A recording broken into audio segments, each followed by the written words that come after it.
y hablemos sobre nuestro lugar en la historia. Diga conmigo, mi lugar en la historia.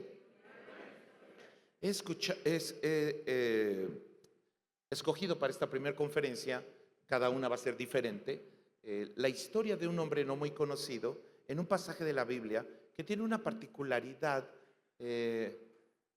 muy especial. Esdras capítulo primero, versículos 1, 2 y 3, cuentan una historia muy especial, pero además de todo, es un versículo de la Biblia o un pasaje de la Biblia que tiene connotaciones dignas de meditación, porque al menos en el pasaje que vamos a leer se cumplen cerca de 10 libros de la Biblia en ese pequeño pasaje. Entonces tiene una connotación, como lo acabo de explicar, de sintetizar en poco un panorama gigantesco de la Escritura. Y hoy hagamos un pequeño viaje por toda la Biblia en unos cuantos minutos. ¿Están listos? Bueno, leamos Esdras capítulo primero, versículos 1, 2 y 3 en voz alta. Adelante.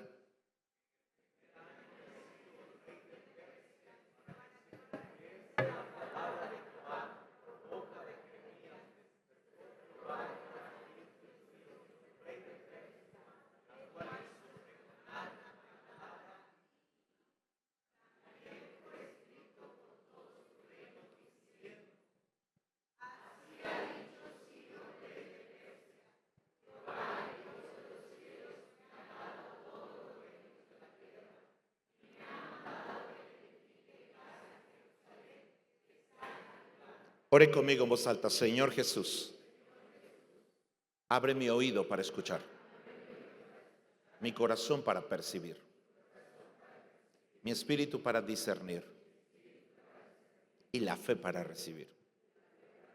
En el nombre de Jesús. Amén.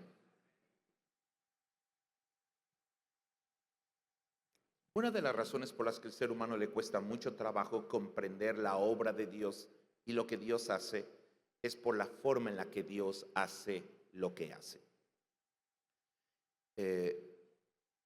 Cuando Dios trazó un plan, lo que hizo fue dejar piezas sueltas a lo largo de toda la historia de la humanidad, como un rompecabezas que con el tiempo ha ido volteando y van encontrando su lugar. Y entonces el hombre ha ido percibiendo la belleza y la perfección del plan eterno de Dios. Si nosotros queremos entender un poco sobre este detalle en particular, lo único que tenemos que hacer es voltear a ver hacia nuestro pasado. Casi todos los que caminamos con Dios, hoy podemos mirar hacia atrás y darnos cuenta de, ahora entiendo por qué viví lo que viví, ¿o no? Muchas cosas que hoy no tienen sentido, que ayer o años atrás no tenían sentido, hoy lo tienen para nosotros. Y nos dimos cuenta que aún sin conocer a Dios, Dios ya estaba presente en nuestra vida. Porque tú no tienes que entregarle tu vida a Cristo para que Dios te ame. Dios te amaba desde antes de que tú lo supieras. Y ha estado contigo. Y lo ha probado más veces de las que nosotros nos imaginamos. Hay gente que está aquí que debería de estar muerta, pero está viva y hoy se da cuenta que fue Dios quien le libró en su momento, ¿no? Y yo recuerdo, por ejemplo, que más o menos por ahí de los 18 años, alguna cosa así más o menos, recuerdo, como los 17, 16, entré a la preparatoria, al Politécnico, y me mandaron a una escuela que estaba a 2 horas de la casa, 2 horas de distancia. Muy molesto, honestamente, tener que pararte 3:30 de la mañana para arreglarte, para bajar. Vivíamos por el Ajusco, arriba de Six Flags, como 15 minutos arriba. Yo tenía que ir hasta la carretera Toluca a la escuela. Era muy pesado. Odié la escuela, honestamente, pararme tan temprano, etcétera, etcétera. Y cuando llegué a esa escuela, resulta que en esa escuela enseñaban, como es Politécnico, la parte técnica que enseñaban era electricidad. Yo odié la electricidad también, porque lo único que quiero saber de la electricidad es que puedo apretar un botón y la luz se prenda. Y básicamente es toda la relación que quiero tener con la electricidad. Así que odié, pero nuestro maestro de electricidad nos obligaba a pelar cables, pinzas de corte diagonal, así se llaman, agarrarlas de una manera que hoy sé que todo el mundo las hemos agarrado mal, las agarramos de una forma en particular y teníamos que poner el cable y teníamos que quitarle la protección de plástico o de hule, quitársela y dejar el puro cable sin una sola mayugadura. Todos los días teníamos que hacer esto, así que odié la escuela, odié al maestro, odié la electricidad, odié las pinzas de corte diagonal, porque además nos machucábamos, odié los cables, odié todo eso. Sí, ese chico odiaba mucho de joven, pero nuestro examen consistía en hacerlo con los ojos cerrados, hasta poder hacerlo, con el puro tacto, con los ojos cerrados. Pasaron cerca de 10 años y me quedé sin trabajo y me dijeron que alguien necesitaba un ayudante, salario mínimo, básicamente, ya saben, los puestos de trabajo más sencillos, un ayudante de cualquier cosa. Y alguien me dijo que una persona necesitaba un ayudante. Habían pasado ya 10 años de eso. Cuando llegué con él, el hombre estaba en una pequeña bodega y volteado, dándome la espalda hacia adentro de la pequeña bodega. Yo no alcanzaba a ver lo que había dentro, así que me presenté y le dije que estaba buscando trabajo. Ya estaba casado y necesitaba traer comida a mi casa. Y el hombre se quedó ahí terminando de acomodar cosas y volteó después de unos minutos hacia mí y en sus manos tenía unas pinzas de corte diagonal y un cable. Y me dijo estas palabras: si tú puedes pelar este cable sin mayugaduras, el trabajo es tuyo. Y yo amé la escuela, amé al maestro, amé las pinzas de corte diagonal. Pero ese día lloré, porque ese día descubrí que 10 años atrás Dios había preparado algo que yo necesitaba para no quedarme sin trabajo. En ese trabajo Dios me prosperó y nos bendijo muchísimo, porque el otro es ser un buen trabajador, ¿no? Y ser responsable y trabajar bien. Y Dios nos bendijo tanto que yo llegué a trabajar un día a la semana y me pagaban la quincena completa. ¿Sí? Había que trabajar bien. Y yo empezaba ya a amar a Dios y a querer ya servir a Dios de tiempo completo. Así que le decía: oiga, yo ya me siento mal porque yo ya no puedo venir. Primero empecé diciéndole: tengo que ir a un evento de jóvenes, y luego es que tengo que salir a compartir. Y el hombre comprendió muy bien que yo amaba a Dios, y al menos esa fue la gracia que tuvo para conmigo. No repitan esto en su casa, por favor, de ir a trabajar solo un día a la semana, porque los despiden. Pero a mí me pasó eso. Así que cada vez que yo le decía al dueño de esta empresa, le decía: quiero renunciar, él me subía el sueldo. Así que yo renunciaba cada mes, ¿no? Es una buena estrategia, por supuesto. Sí, hay cosas que no entendemos hoy, pero con los tiempos vamos a entenderlas claramente.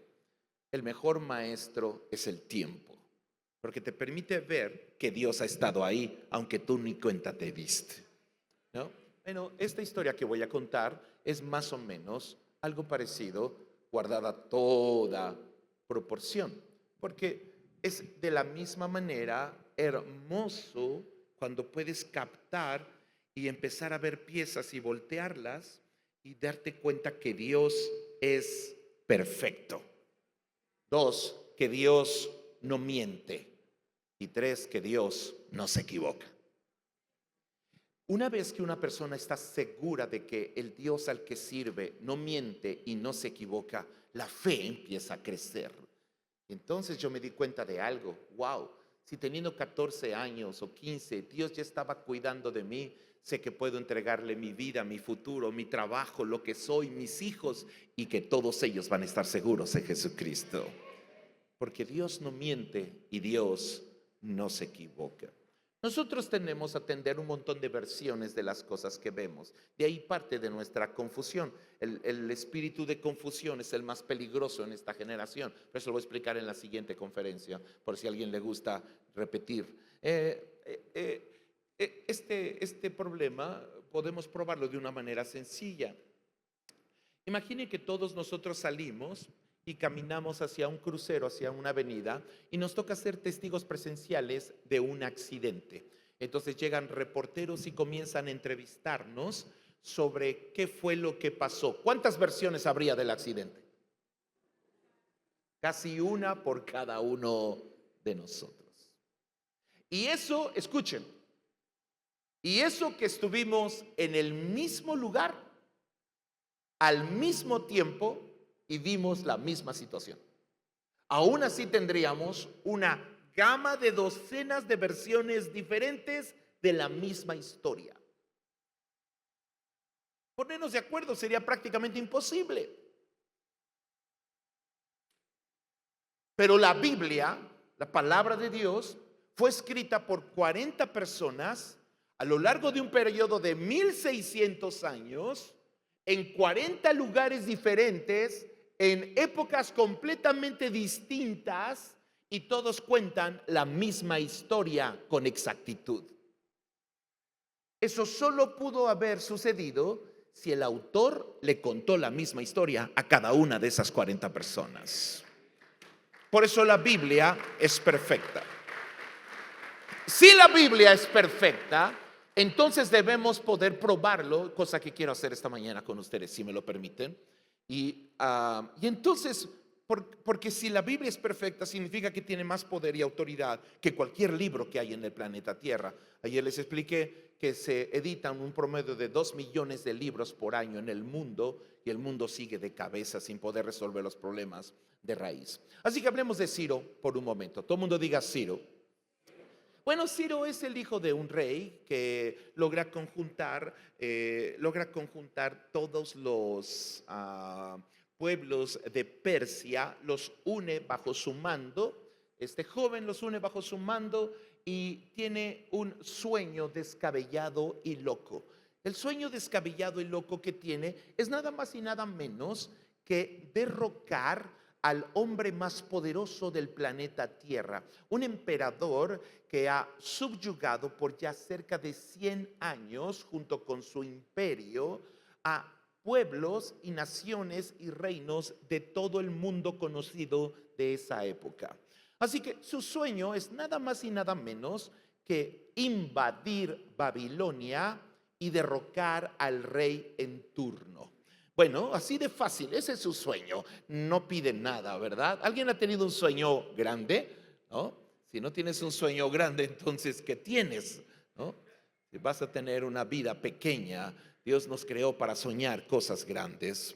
Y Ciro tiene un sueño grande, y esto es lo que él decide. Quiero invadir Babilonia, el imperio más grande del planeta Tierra por toda la historia, el que más años ha durado, y quiero también derrocar al hombre más poderoso del planeta. Es lo que este chavo llamado Ciro quiere hacer.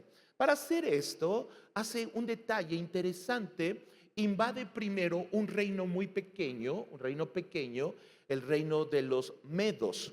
Por eso la Biblia les llama Media y Persia. Son dos reinos. Invade a los medos, y cuando los invade hace algo muy particular y extraño con ellos. Les dice estas palabras, les dice, una vez que los ha invadido y conquistado, les dice: quiero proponerles algo. No voy a oprimirlos como Babilonia, no voy a esclavizarlos, no voy a humillarlos, no voy a matar a nadie, no voy a aplastar a nadie, no le voy a quitar a nadie nada. De hecho, ustedes van a ser libres. La única cosa que quiero que me ayuden es que tengo un sueño, quiero conquistar e invadir Babilonia, y quiero que me ayuden en ese propósito. Si ustedes aceptan ayudarme con esta tarea, entonces yo les daré todos estos beneficios. Ellos aceptan y se crea una alianza conocida en la historia de Media y Persia. Esta es la historia tal cual, ¿no? Este detalle es importante porque todo esto está sucediendo en años particulares de la historia. Estoy contándolo muy rápido, pero voy a empezar a brincar a lo largo de toda la Biblia y a lo largo de hechos históricos comprobables, ¿no? Bueno, dejemos por ahí un momento la historia. Algunos años atrás, no muchos, pero sí algunos, hay un joven llamado Daniel que está en el palacio, recuerden que lo han traído como esclavo y es parte del grupo de los llamados gobernadores sabios o de los sabios que se han integrado al trabajo del emperador que inició el imperio de Babilonia, Nabucodonosor, a los 17 años de edad.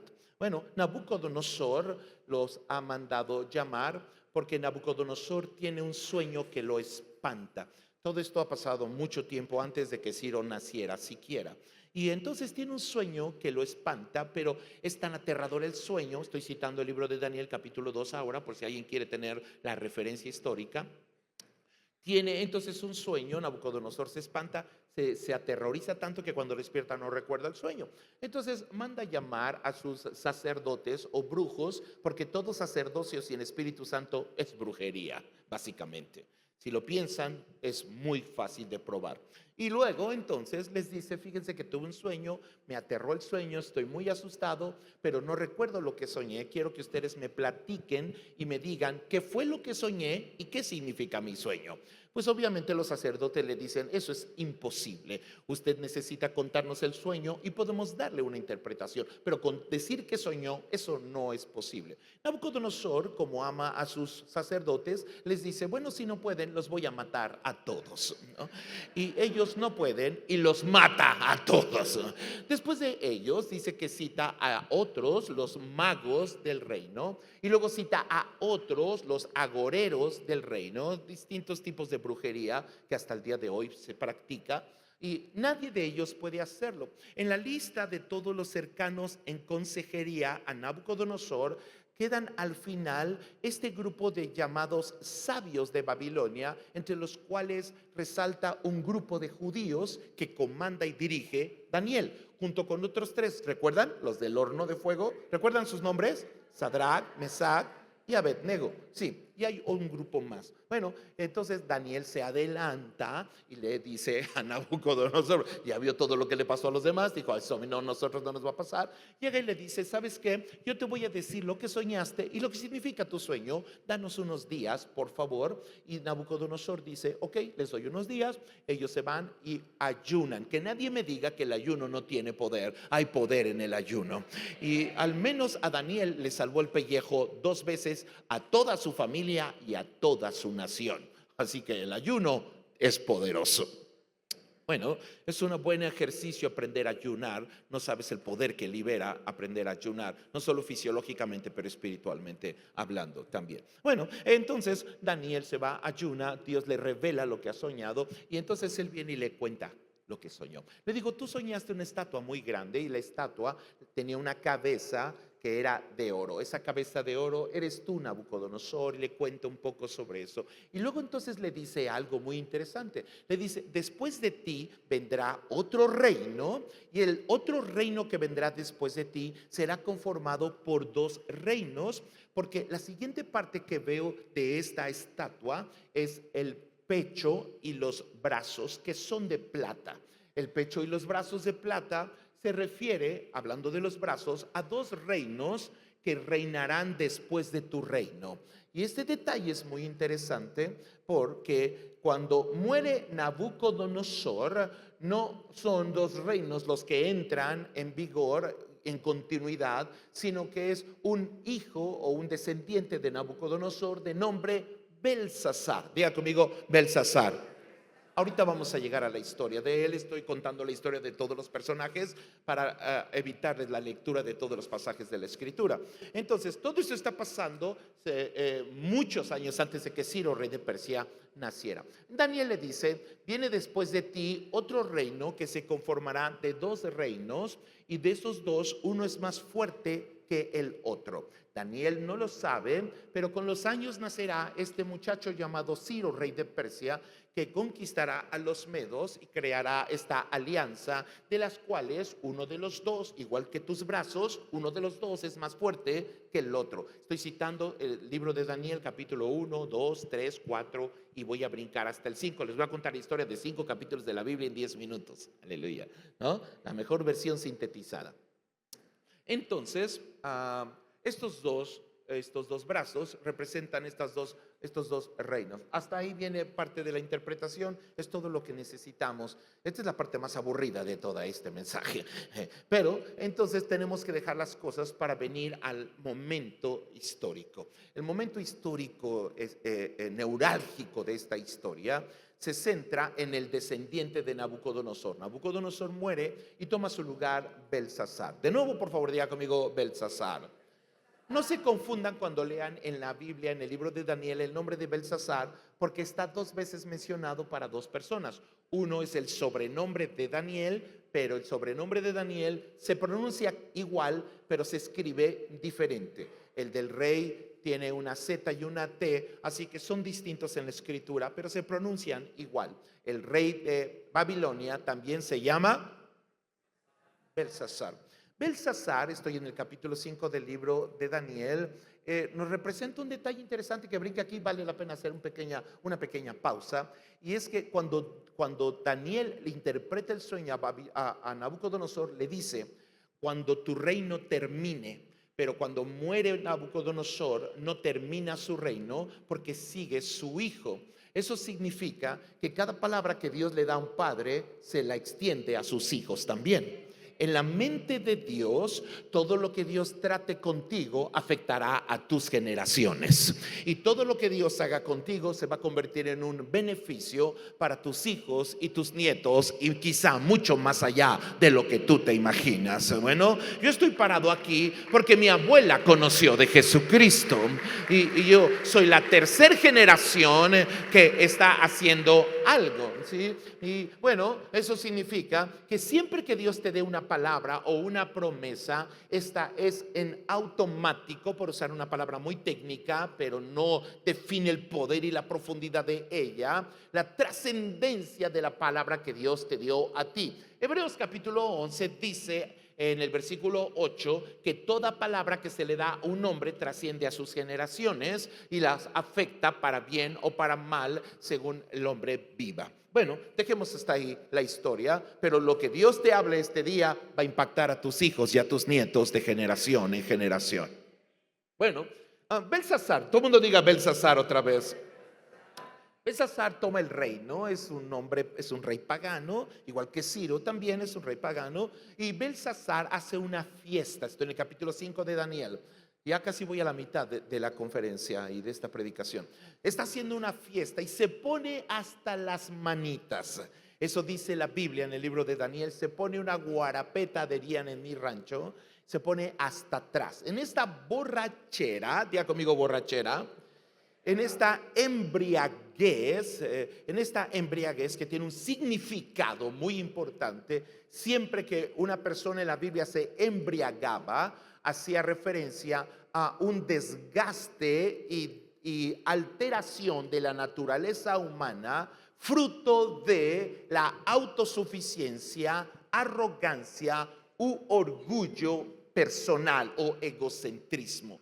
Siempre que una persona escoge el camino de la autosuficiencia, la arrogancia, el orgullo o el egocentrismo, Dios lo compara con un ebrio. ¿Y por qué razón? Porque la expresión que se dice, vamos a explicarla un poco más adelante, pero así es como está comparada la embriaguez junto con la naturaleza humana en la Biblia. Siempre que lean eso, van a entender, así es como funciona. Bueno, él se emborracha hasta las manitas y manda traer. Recuerden que Babilonia ha conquistado pueblos y naciones y un montón de lugares, y entre ellos se ha llevado a los judíos hace ya casi 70 años atrás. Y tiene los utensilios valiosos, todo el mundo diga valiosos.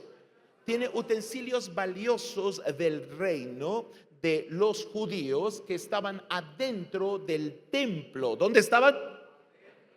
Este detalle no lo deben olvidar, es importante. Cada detalle en la Biblia cuenta y todo lo que Dios dejó registrado tiene una razón de ser. Entonces saca los vasos y las vasijas de oro y empieza a beber en esas vasijas que son valiosas. Diga conmigo, valiosas.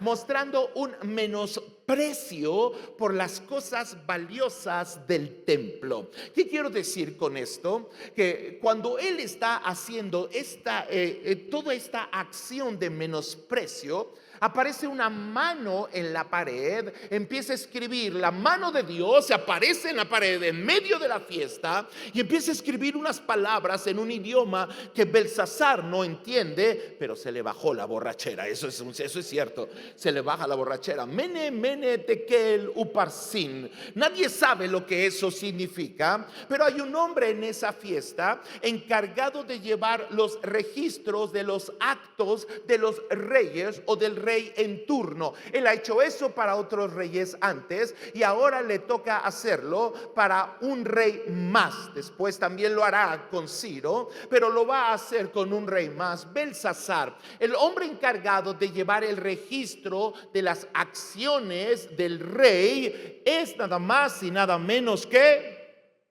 Daniel. Diga conmigo, Daniel. Es interesante porque lo que está haciendo en lo natural es lo que va a terminar haciendo en lo espiritual, puesto que el libro de Daniel es uno de los libros más proféticos de los finales de los tiempos. Así que así como en lo natural su tarea es escribir la historia y registrar la historia del rey, Dios, que es el Rey de Reyes y Señor de Señores, lo usa también como su escriba personal para escribir parte de la historia y luego le dice: sella todo lo que has escrito. Bueno, ese es un tema para otro día, muy interesante. Nunca menosprecies lo que haces para Dios, porque lo que haces para Dios en lo pequeño puede tener un impacto en grandeza en tu vida en el futuro. Bueno, ok, no quiero distraerles más porque el tiempo se me va y ya solo me quedan 15 minutos. ¿Me regalan 15 minutos más? Muy bien, ahora entonces Daniel está ahí. Daniel está en la fiesta, pero no está emborrachado. Daniel conserva su integridad. Y cuando este hombre ve esto, entendemos una acción que es vital de la razón por la cual existe la iglesia de Jesucristo y por la cual los templos son edificados, por la cual edificios deben ser construidos en la tierra. Porque recuerden ustedes que lo que hace Belsasar es traer las cosas valiosas del templo y mostrar un desprecio y menosprecio por esas cosas. Y esto es la acción que la arrogancia, orgullo, autosuficiencia, conocimiento de los hombres naturales tienen por las cosas de Dios. Esta sociedad está mostrando el mismo desprecio y la misma embriaguez, porque la Biblia dice que el hombre se ha embriagado de su propio conocimiento e inteligencia. Por eso dice la Biblia que el hombre está embriagado de su capacidad intelectual y entonces muestra desprecio por las cosas que son valiosas. Pero debe de haber en León, Guanajuato, un auditorio y una casa donde alguien le recuerde al mundo que hay cosas que siguen siendo valiosas para Dios, y que si es valioso para Dios, es valioso para nosotros. Y entonces debe de haber un lugar donde se diga, se recuerde y se practique la alabanza, porque la alabanza es valiosa para Dios. Y un lugar donde alguien levante las manos, porque levantar las manos es valioso para Dios. Y un lugar donde alguien abra la Biblia y la lea, porque la palabra de Dios es valioso para Dios. Y un lugar donde el hombre aprenda a orar, porque la oración es valiosa para Dios. Y debe de haber un lugar que le recuerde a una sociedad: si es valioso para Dios, es valioso para nosotros. Y Belsasar dice: no, eso ya no es. Esta corriente va a entrar aún dentro de las iglesias cristianas, bombardeando a la gente. Ya no tienes que orar, ya no te tienes que congregar, ya no tienes que leer la Biblia se contradice, y un montón de tonterías. Si es valioso para Dios, debe ser valioso para ti. Así que todo lo que Dios estableció para el templo es porque no es porque Dios lo necesitara, era para mantenerte a ti victorioso todos los días de tu vida. Ese es el valor que realmente tiene, porque en realidad, si ustedes lo piensan, si tú dejas de orar, Dios no es menos fuerte. Si dejamos de alabar a Dios, Dios no es menos grande. Dios es tan grande como es y lo será con tu alabanza y sin tu alabanza. Así que el beneficiario de esas vasijas no es Dios, somos nosotros. Y la persona que está a tu lado, si es valioso para Dios, debe ser valioso para ti. Aleluya. Si es valioso para Dios, es valioso para mí. ¿Alguien puede decirlo? Si es valioso para Dios, es valioso para mí. Si es valioso para Él, debe ser valioso para mí. Bueno, esta expresión mene mene tekel uparsin es interpretada de nuevo por Daniel. Y Daniel le dice a él un detalle interesante. Esta noche, Belsasar, tu reino se acaba. Esta noche tu reino termina. Ha sido pesado en balanza y el peso de tu vida no alcanza para portar una corona. Así que tu reino termina esta noche. Este detalle es interesante porque cuando Ciro, rey de Persia, invade a los medos, hacen una alianza y ponen en el calendario una noche para entrar a Babilonia y conquistarlos. Y coincidentemente, la noche que Ciro y los medos han escogido para invadir Babilonia es la noche de esa fiesta. Ciro no lo sabe. Ciro no sabe que Belsasar va a hacer una fiesta ese día y Belsasar no sabe que Ciro ya está a las afueras.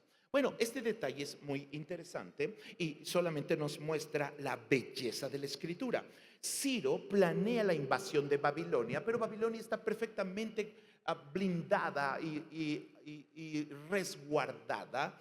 Así que él dice que descubre que la mejor estrategia para comenzar la conquista es entrar por el río Éufrates, que lo que hace es que cruza por el centro de la ciudad y entonces tiene acceso directo a los edificios neurálgicos de Babilonia y acceso directo a Belsasar. Si Belsasar no lo sabe, pero está a horas de ser derrotado y Babilonia conquistada. Y todo esto va a suceder en el Éufrates. Ciro descubre que es necesario hacer algo con el río porque el cauce del río y el tamaño del fluir le impide a él y a sus ejércitos invadir. Entonces él planifica una estrategia brutal que es cavar como unos hoyos y unas zanjas y hacer que el nivel del río descienda y que el cauce descienda. Esta estrategia me pareció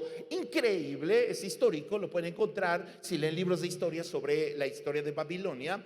Que entonces cuando Ciro los invade, lo que hace es provocar que el fluir del río descienda. Ciro sabe que si el río y el fluir desciende, Babilonia es conquistable. ¿Alguien me entendió lo que quise decir?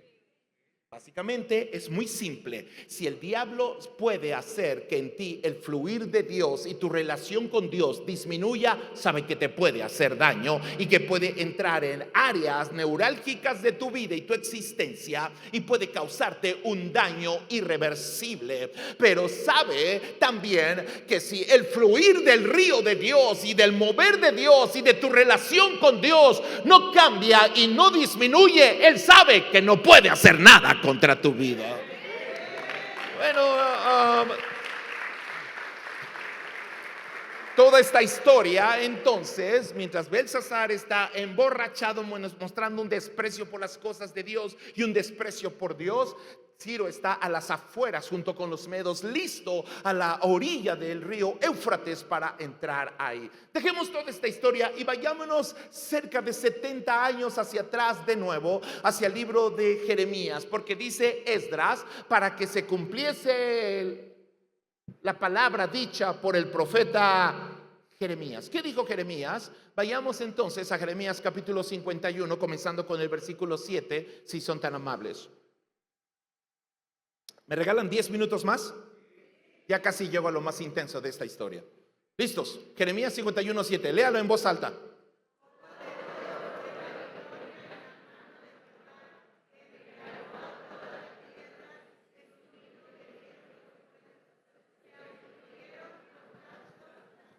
Deje el versículo. Observen esto. La palabra aturdimiento es una incapacidad de ver las cosas con objetividad y realidad.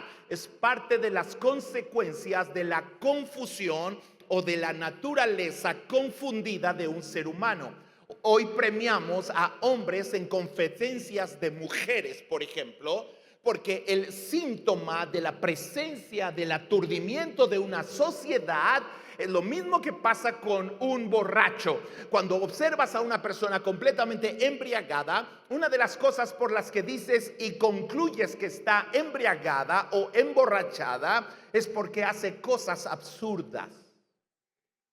Lo absurdo es el síntoma de la presencia del aturdimiento o confusión. Voy a explicar eso en la segunda reunión a detalle, de dónde viene y cómo se transporta, que tiene que ver con la capacidad de entender la realidad o no de la vida. Y entonces, bueno, este aturdimiento, dice, es el resultado de una sociedad que se ha embriagado y dice toda la tierra, diga conmigo, toda la tierra. Dice, toda la tierra se embriagó. Dice, todos los pueblos de la tierra, en todas las naciones estamos viendo las mismas corrientes, mentalidades, ideologías que están afectando la naturaleza humana. Y dice la Biblia, es por la copa de oro que fue Babilonia en la mano de Jehová. Es interesante, recuerdan ustedes que Belsasar lo que hace es tomar las copas de oro del templo. Así que Dios dice, como tú me vas a tratar a mí, yo te voy a tratar a ti. Interesante concepto, porque todo lo que el hombre siembra, eso también cosechará. Y bueno, la copa de oro es porque 70 años después es que Belsasar va a estar en esta fiesta. Todo eso está pasando 70 años antes. Versículo 9, si son tan amables, por favor, léalo. Por favor, si son tan amables.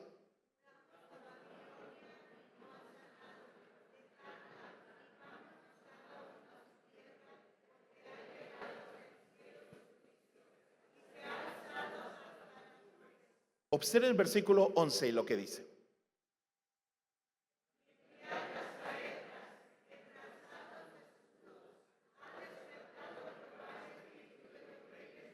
¿De quién?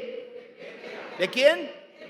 70 años antes a despertar a Jehová el espíritu de los reyes de... Sigan.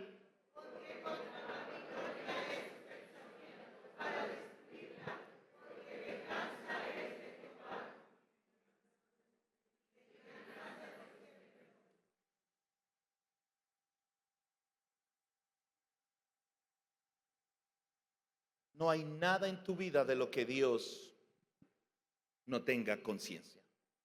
Y no hay nada de lo que está pasando en este mundo que esté fuera del control de Dios. En este mundo Dios no tiene, el diablo no tiene más poder. Lo que pasa es que como sabe que le queda poco tiempo, está más activo, pero está a punto de... Y la iglesia de Cristo está creciendo en poder. Ahora brinquemos porque hay demasiados versículos. El capítulo 50 de Jeremías es impactante. Léanlo en su casa con calma por si se quieren divertir. Lean la siguiente temporada de Jeremías 51, el capítulo. Brinquémonos hasta el versículo 60, que son los últimos versículos. Observen cómo dice la escritura. Léalo, por favor.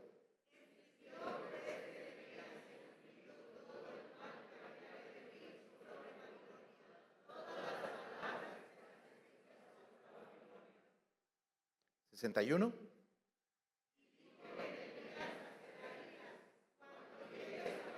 Observen. Y veas y leas.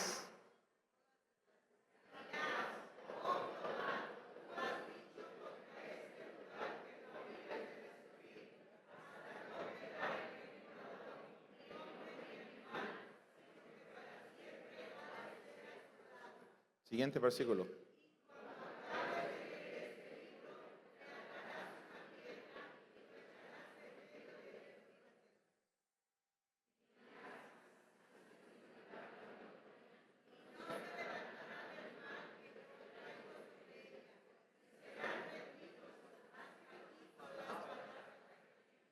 Increíble. ¿No creen?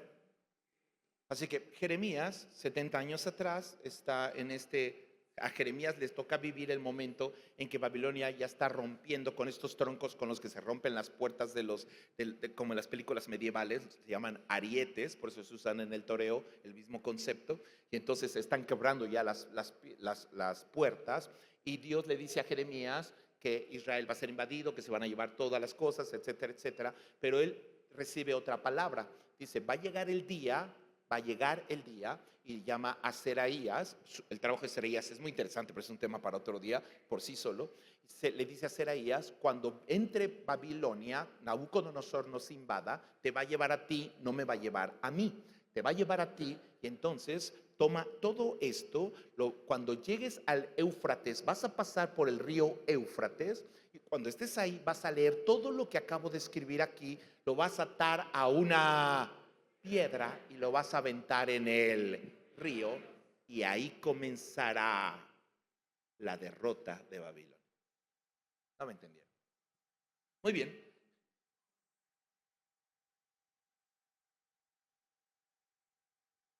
¿Por qué todo esto para hablar de Ciro, rey de Persia?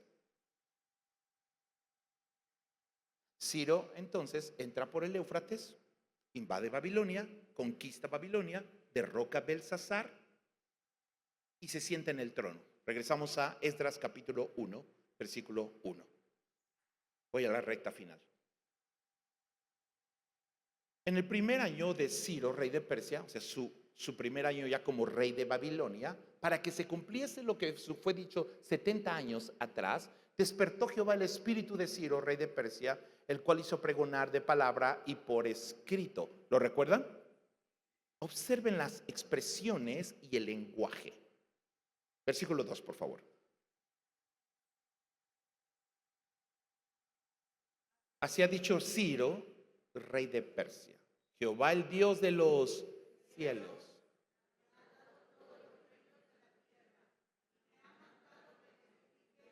En León, Guanajuato. Ahora, ¿es Ciro un rey pagano, sí o no? ¿De dónde nace la expresión Jehová el Dios de los cielos? ¿Qué lo lleva a él a un reconocimiento y una proclamación a todas las naciones de que Jehová es Dios? ¿Qué lo llevó ahí? ¿Y cómo llegó?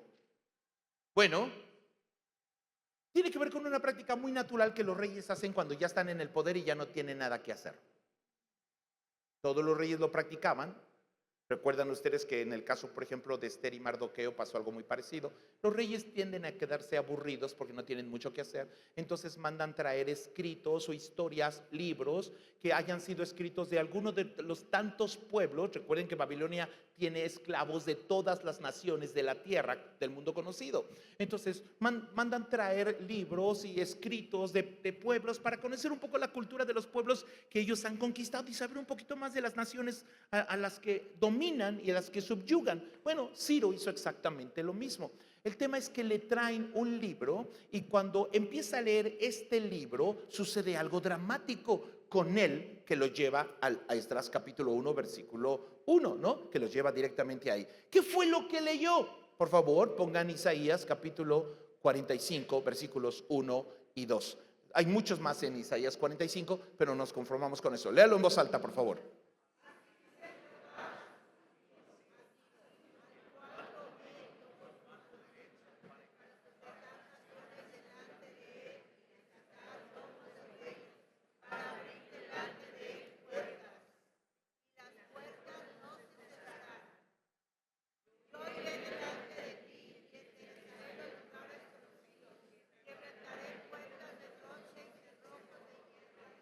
Tenemos que hacer una pausa y tratar de meternos en la historia un poco para que tenga sentido.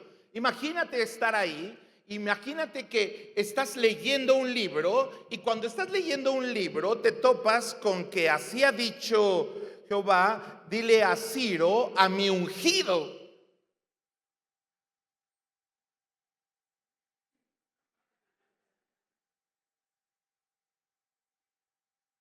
Tráigame al hombre que escribió este libro. Tráigame al hombre. ¿Quién escribió este libro? Un hombre llamado Isaías. Tráiganmelo. No podemos. ¿Por qué no pueden? Porque murió hace 200 años. ¿Cómo que murió hace 200 años? Y está describiendo todo lo que voy a hacer y todas las instrucciones que he recibido y que yo fui escogido por Dios para 200 años. Mi nombre está escrito en un libro por profetas, lo cual nos lleva a nuestra parte final. Ciro se da cuenta de que aunque lo tiene todo, tiene dinero, tiene poder, es un rey, domina, no se dio cuenta que su vida tenía un lugar en la historia que Dios había planeado. Su lugar en la historia no era ser rey de Babilonia. Su lugar en la historia, como dice Jeremías y como dice la escritura en el libro de Esdras, era una instrucción específica de hacer un decreto para liberar a todos los esclavos de todas las naciones. E iba a dejar ir a todos los esclavos que tenían por ya cerca de 100 años. Iba a dejarlos ir a todos. Y esta parte debilitaría a Babilonia para siempre. Bueno, entonces, ¿quién es Ciro realmente? Sígame con cuidado de nuevo. Ciro es el hijo del linaje real que es de otro reino y que tiene la tarea de invadir un reino en la tierra que ha subyugado, dominado, aplastado, atado, maldecido a todas las personas de todas las naciones y derrotar al rey que comanda toda esta infamia. Para eso lo que hace es conquistar un pueblo llamado los Medos, que es un grupo de personas a las que los invita a que hagan una alianza con él para la invasión de León, Guanajuato, y poder traer libertad a todas las naciones. Ellos son conquistados, pero no son oprimidos. Son conquistados, pero no son atados. No son conquistados, pero no son esclavos. Son conquistados, pero son libres y son parte de una estrategia. Así que ¿quién es Ciro realmente? Bueno, Ciro decide que necesita comenzar toda la historia de la conquista, necesita comenzarla en un río donde debe de haber una piedra y donde debe de haber una palabra atadas todas juntas. Así que Jesús llega al Jordán, donde va a comenzar la historia de su conquista. Ahí hay un altar puesto por Josué miles de años atrás, que Dios le dejó que dejara ahí un altar de piedra, porque Jeremías dijo: debe de haber una piedra atada a una palabra. Ahora la piedra está en el Jordán. Ahora Ciro está en el Jordán. Ahora dice la escritura, solo falta una palabra. Quiero que leas esta palabra. Y los cielos se abren y el cielo dice: este es mi hijo amado en el que tengo mi complacencia. Solo hay un hombre en la tierra, aparte de Ciro, de linaje real, que ha podido conquistar por amor a un pueblo y que está invadiendo la tierra. En la cruz del Calvario derrotó a Satanás, comenzó su ministerio en un río, tenía la piedra, tenía la palabra, la dejó por escrito y la predicó verbalmente. Su nombre es el ungido de Dios, Jesucristo.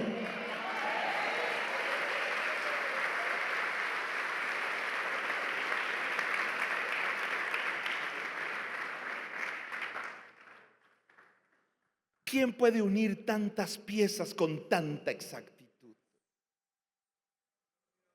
Solo el que conoce toda la historia, incluyéndote a ti. Si puede trazar un plan.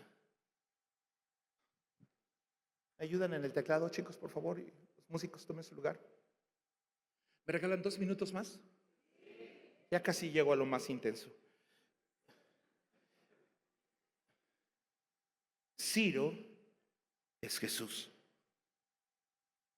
simbólicamente hablando, por supuesto. Cubre todos los requisitos. ¿De qué otra persona la Biblia dice mi ungido?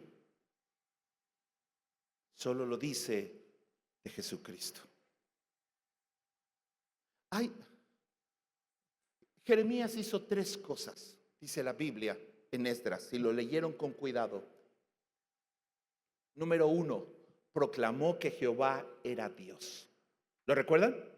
De nuevo regresemos a Esdras capítulo 1, versículo 1. Observen, ¿qué hace alguien cuando descubre que no todo es trabajar y tener una casa y un carro? No todo tiene que ver con mandar a nuestros hijos a las mejores escuelas posibles y quizá tratar de tener en la mejor colonia de la ciudad una casa. No tiene nada de malo. Ciro se sentó en un trono, reinó y le fue bien. El que te vaya bien no es pecado, es bendición de Jehová. Pero ese no es el propósito real de Ciro. Observen la escritura. Es para que se cumpla la palabra de Jehová. ¿Qué dice el versículo 2? Observen. Ahí fue donde aprendió Ciro que Jehová era el Dios de los cielos, porque vio que su nombre estaba escrito en el libro de la vida. ¿No me entendieron? Ciro descubrió que su nombre estaba escrito proféticamente 200 años. El tuyo ha sido escrito hace 2000 años.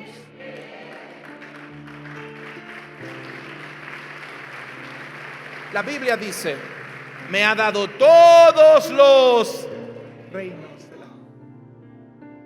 pero me ha pedido que libere a todos los esclavos posibles. Así que Ciro escribe no sé con qué canto van a poder cerrar esto porque está complicado, pero Dios los va a bendecir.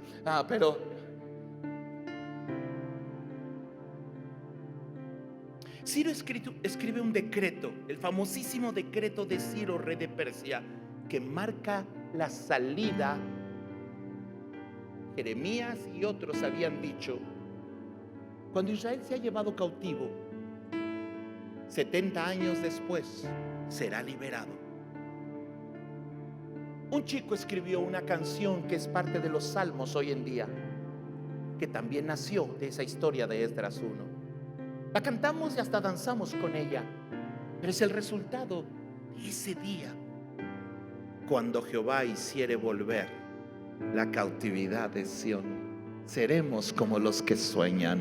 Entonces nuestra boca se llenará de risa y nuestros labios de alabanza. Entonces dirán entre las naciones: grandes cosas ha hecho Jehová con torre fuerte.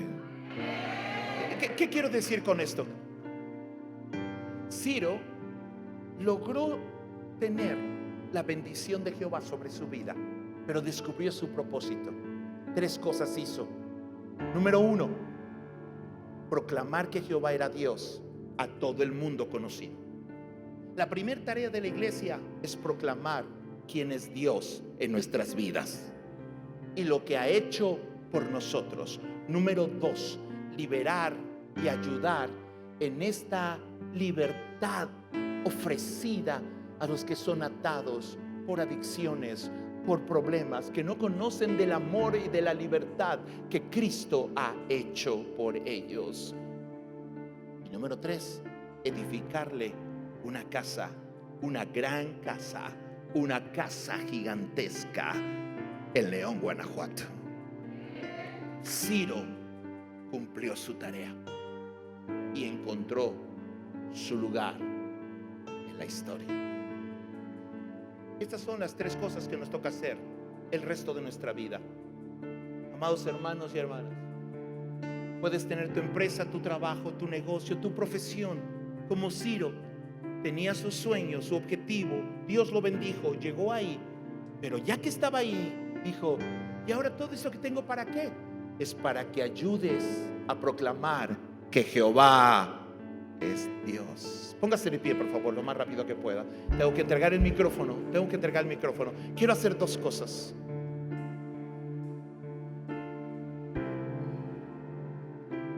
Hay un hombre que tengo el honor de conocer en el sureste del país.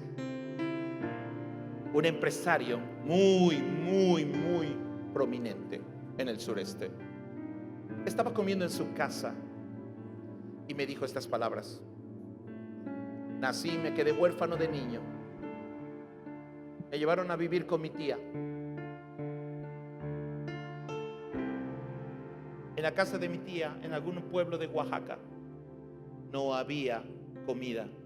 A veces no comíamos, pero mi tía me llevaba a una iglesia cristiana y ahí conocí a Dios.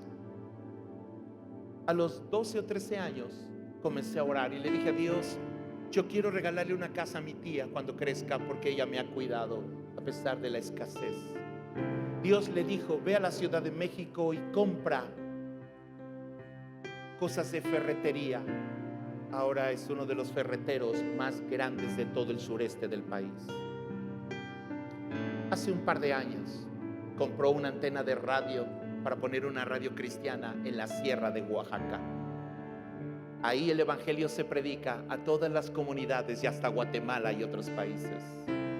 Es maravilloso cuando Dios te bendice, pero cuando sabes que todo esto que eres era un plan perfecto de Dios para que tuvieras el poder de proclamar que Jehová es Dios.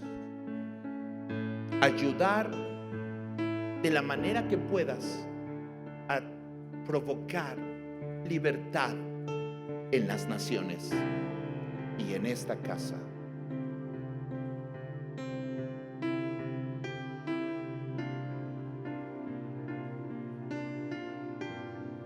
No hemos platicado de esto, pero ahorita que dije la palabra naciones, lo primero que sentí de impacto, porque no lo sé, no lo conozco, es un centro cristiano Torrefuerte en otro país. Algo que Dios está cosiendo para eso. No sé cómo, por qué o quiénes, pero viene la era y la época de otros centros cristianos en otras naciones. Pastor,